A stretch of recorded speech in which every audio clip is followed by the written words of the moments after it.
Well, we have after the season last year, which was disappointing to all of us, we looked at what was a major factor in our season and not being up to standards, and we thought that was leadership, and we needed to somehow start to train our guys in the qualities of leadership.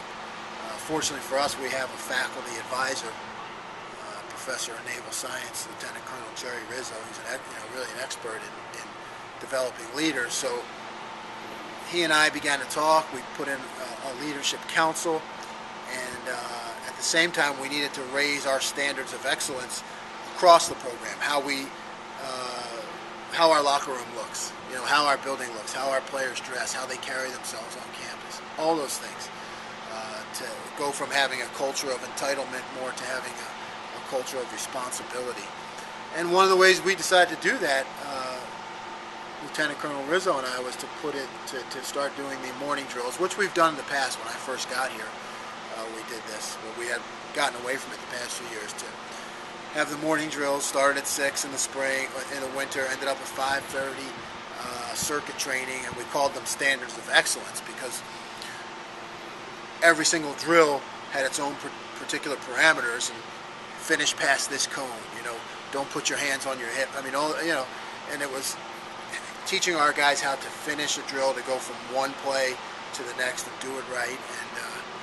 And if they didn't, then they did grass drills, and there were a lot of grass drills done all winter and spring to raise our standard of excellence. So that's what SOE stands for, Standard of Excellence.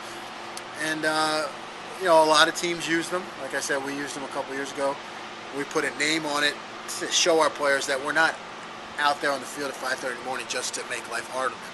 We are actually looking to build a culture of excellence in every little drill that we do. And we carried those over into camp, which I think was a surprise to the players. And I've never been with a program that does that, but we use that as our conditioning phase during camp, and we continue to do it. We have continued to do it since school has started, at least a couple times, and we'll have our last one this Thursday. So, now that school has started, you only get so many hours per week, so it's not something you'll continue during the season, nor will it be good for your players' legs, but it does send the message that we're serious about conditioning, and that this is something that's going to be our edge. And the players believe in it. And I really like the way it's worked out and the way our leadership has taken charge of the SOEs. Eventually you don't want it to be the coaches that are doing the yelling or saying, hey, finish through the cone, form this line correctly. You want the leaders to step up, and they've done that. Really, I initiated the relationship with Jimmy. I asked him if he needed any help. As a faculty advisor, I love football, and I missed my coaching days, so he brought me in and asked me to. The first thing I did for him was to evaluate the culture of the program. We were a little, disappointed in last year's team. Probably easy to say they underachieved. So, I basically did a series of. I interviewed the entire coaching staff, the support staff, players, and just sort of came up with some recommendations for coach. Number one, as I mentioned earlier, is the lack of injuries. That's huge. That's a tangible benefit the players can see. Less people in the training room. They themselves are feeling better about themselves and their cardiovascular stamina and their energy. Two, you see it in the way that it carries to practice now, because players expect certain drills to go a certain way, and for other players to perform at a higher level during practice, whether it's chase the football, play to the whistle.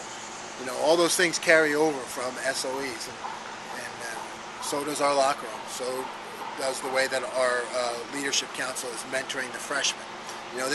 That gets past. It's the only thing the freshmen know now is that our level of excellence is at a high standard.